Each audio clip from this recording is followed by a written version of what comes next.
Salut tout le monde, bienvenue pour cette première vidéo sur la Ligue 1 Conforama. Aujourd'hui je vous fais un petit bilan de la phase aller. Donc, un petit sommaire pour commencer, je vais d'abord détailler un peu le classement de la Ligue 1 après 19 journées, et aussi les classements un peu plus spécifiques, classement à l'extérieur, à domicile, classement d'attaque et de la défense. Je vais vous parler un peu des déceptions et des surprises que je ressens, et enfin vous faire un petit peu des pronostics. Donc pour commencer, voici le classement de la Ligue 1 Conforama après 19 journées. L'idée, ça va être un peu de parler du leader, de la deuxième place, de la lutte pour la Ligue des Champions, l'Europa League et aussi pour le maintien. D'essayer de voir un peu qu'est-ce qui va bien chez certaines équipes, qu'est-ce qui va moins bien, et vous parler un peu rapidement du mercato qui devrait quand même généralement être assez calme pour ces équipes. Et on va commencer par le leader incontesté de la Ligue 1 cette année, le Paris Saint-Germain, 45 points en 18 journées. Première attaque, première défense, pas grand chose à redire. Bon, c'est vrai qu'il y a eu quelques critiques sur le niveau de jeu en début de saison, avec également les absences d'Mbappé et de Neymar. Mais voilà, depuis maintenant 2 mois, le PSG est un peu une machine de guerre si on exclut la défaite à Dijon. Et a priori, bon, il file vers un nouveau titre de champion de France.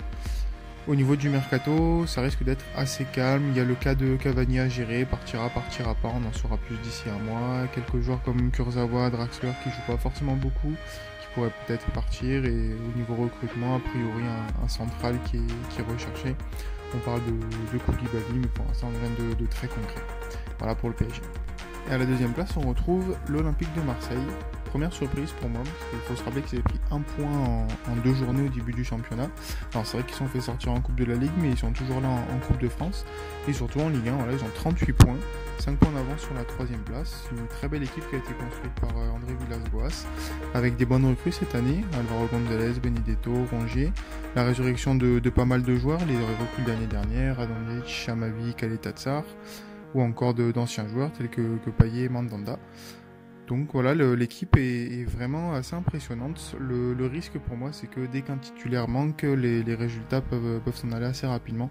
Je pense notamment à la période où Alvaro González était absent.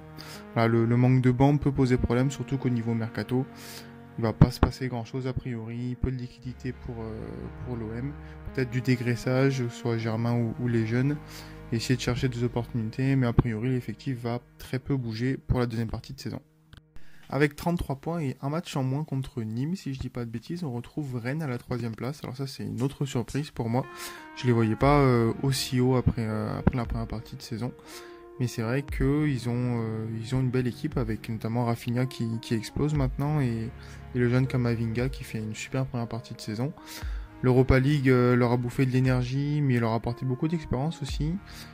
Et donc voilà, ils ont une seconde partie de championnat qui est plus calme, puisqu'il n'y a plus de Coupe d'Europe et plus de Coupe de la Ligue. D'après le président, le mercato sera assez calme. J'imagine que l'enjeu principal, c'est de conserver le jeune Kamavinga et peut-être de trouver des opportunités. Donc pour moi, voilà, belle surprise, à voir comment ça va durer sur toute la saison.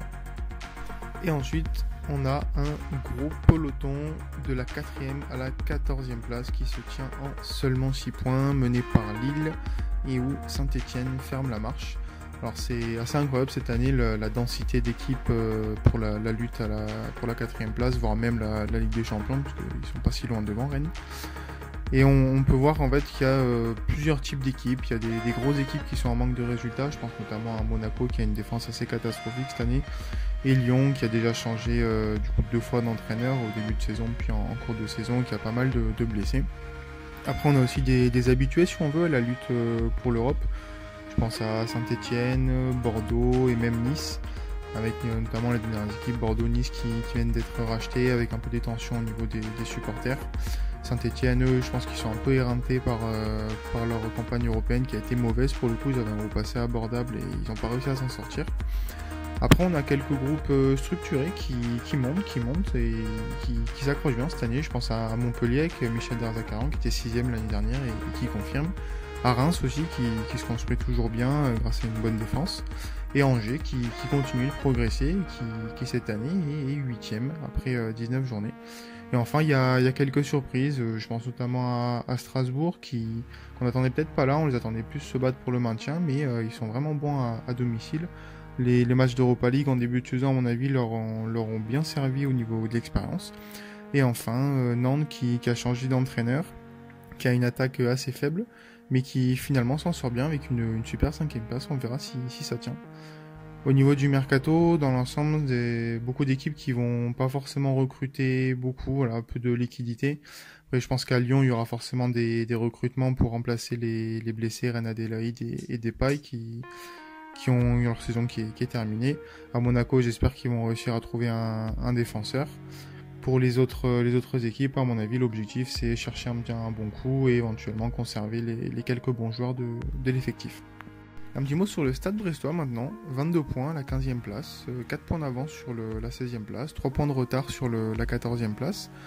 C'est vrai que je les attendais pas aussi haut dans le sens où je pensais qu'ils se battraient vraiment pour le maintien, mais ils ont l'air d'avoir assez de marge.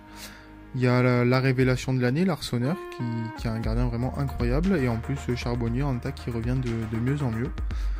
Donc voilà, assez surpris par le Stade Brestois, j'espère qu'ils vont continuer sur leur lancée en deuxième partie de saison. Au niveau mercato, de ce que j'ai vu, ça risque d'être assez calme. L'enjeu principal, à mon avis, c'est conserver le gardien, l'Arseneur, au moins jusqu'à la fin de la saison. On arrive avec la lutte pour la place de barragiste en bas de classement. 3 équipes qui se tiennent en 2 points, à 4 points derrière Brest et 5 points devant Nîmes qui est 19e. Pour des raisons un peu différentes, ces 3 équipes elles sont un petit peu en galère, on va dire, mais c'était prévu. Dijon qui a un effectif assez limité de base, c'est un peu l'effectif de l'année dernière qui s'est sauvé in extremis et qui fait ce qu'il peut. C'est pareil pour Amiens, les moyens sont assez faibles, en plus l'entraîneur est inexpérimenté. Mais ils s'en sortent, ils arrivent à bien jouer et on verra si ça tient sur la durée. Metz qui est en bon promu pour l'instant, essaye de se sauver avec la recette du bon gardien et d'une bonne pointe en attaque avec Diallo qui a pas mal planté cette année. On va voir si ça tient en deuxième partie de saison pour 2 de ces 3 équipes. Au niveau mercato, voilà, comme pour beaucoup d'autres équipes, ça risque d'être assez calme, essayer de trouver des bonnes affaires et conserver les quelques bons joueurs. Je pense notamment à Diallo du coup au FC Metz qui va être courtisé, je pense. Et en bas du classement, 2 équipes qui sont peut-être déjà en Ligue 2. Je sais pas, mais c'est vrai que la situation de Nîmes et de Toulouse est assez préoccupante. Seulement 12 points en une partie de saison, c'est vraiment faible, des attaques assez légères et des défenses catastrophiques. Nîmes cet été s'est fait piller, a pas réussi à remplacer ses joueurs et du coup a un effectif qui est assez faible. En plus il y a des tensions au niveau de la direction de ce que j'ai compris. Et à Toulouse c'est encore pire, ils viennent de changer pour la 2e fois d'entraîneur cette année, donc après Casanova et Camboré, maintenant l'équipe se cherche un nouvel entraîneur. À la pire défense du championnat, il y a de grosses tensions avec les supporters et le président. Au niveau du mercato, du coup Nîmes va essayer de se renforcer avec quelques bons coups. Et Toulouse va d'abord se chercher un entraîneur parce que honnêtement l'effectif est pas mauvais à Toulouse et peut viser mieux que le maintien. Et voilà, on va voir ce que ça donne dans les prochaines semaines. C'est tout pour le classement général. Maintenant on va essayer de regarder d'autres indicateurs, notamment les classements à domicile et à l'extérieur. Donc à domicile on peut voir que c'est le LOSC qui arrive en tête avec 26 points et aucune défaite. Il y a d'autres équipes comme le PSG, l'OM, Montpellier qui s'en sortent très bien à domicile et on peut voir en bas de classement notamment que Lyon n'est vraiment pas maître chez lui, c'est une grosse surprise. Côté classement à l'extérieur cette fois, donc le PSG est largement devant malgré 2 défaites et 7 victoires quand même. Lyon qui se rattrape bien pour le coup avec Marseille, Rennes, Reims, Bordeaux et Saint-Etienne qui sont toutes des équipes qui fonctionnent bien à l'extérieur. On peut voir à contrario que le LOSC et Montpellier par exemple ont vraiment de grosses difficultés à l'extérieur. On parle même pas pour Toulouse et Nîmes qui en 10 matchs n'ont récolté que 3 et 4 points. Maintenant on va regarder les classements d'attaque et de défense, tous les deux menés par le PSG. En attaque, voilà, le PSG est largement devant, Monaco, Marseille, Lyon, Bordeaux, Nice voilà, qui proposent du beau jeu en cette première partie de saison. Et par contre, Dijon, Nîmes, Reims et Nantes qui ont des attaques assez mauvaises. A contrario, Reims est co-meilleure défense du championnat et Nantes est 4e meilleure défense du championnat, ce qui explique que Reims et Nantes s'en sortent bien au niveau du classement. On voit que la pire défense c'est Toulouse avec Amiens d'assez loin, mais aussi que des équipes comme Saint-Etienne, Nice, Monaco ont vraiment du boulot s'ils veulent viser des places européennes cette année.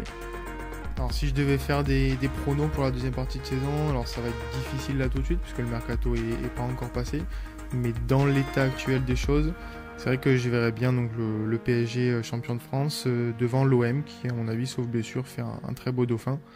Ensuite, je vois bien une bataille entre Lille, Rennes, Monaco, Lyon et peut-être une ou deux équipes surprises pour la place de 3. Voilà, les 4 premières équipes que j'ai citées ont quand même des effectifs assez solides. Je pense qu'il va y avoir un peloton qui va diminuer au fil des journées par le bas. Je pense notamment des équipes comme Strasbourg, Angers, Nantes, peut-être même Reims, Bordeaux qui tiendront peut-être pas sur la durée. J'espère me tromper.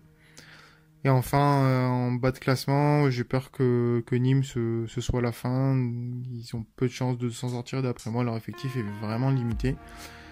J'ai bon espoir pour Toulouse, par contre, qu'ils puissent se mêler à la lutte avec Metz, Amiens, Dijon, peut-être même Brest pour se sauver. Voilà, l'effectif est pas mauvais. Il leur faut un entraîneur qui arrive à en tirer un meilleur parti. Et voilà, le mercato n'est pas encore passé, donc d'ici quelques semaines, on en verra peut-être un petit peu plus clair après le mois de janvier. On pourra refaire quelques pronos. En attendant, j'espère que cette vidéo elle vous aura plu, qu'on aura bien fait le tour de cette première partie de saison. Si elle vous a plu, n'hésitez pas à liker la vidéo, à vous abonner, laisser un commentaire aussi pour que je puisse m'améliorer pour la prochaine fois. Voilà, je vous dis à très vite pour une autre vidéo. Ciao ciao.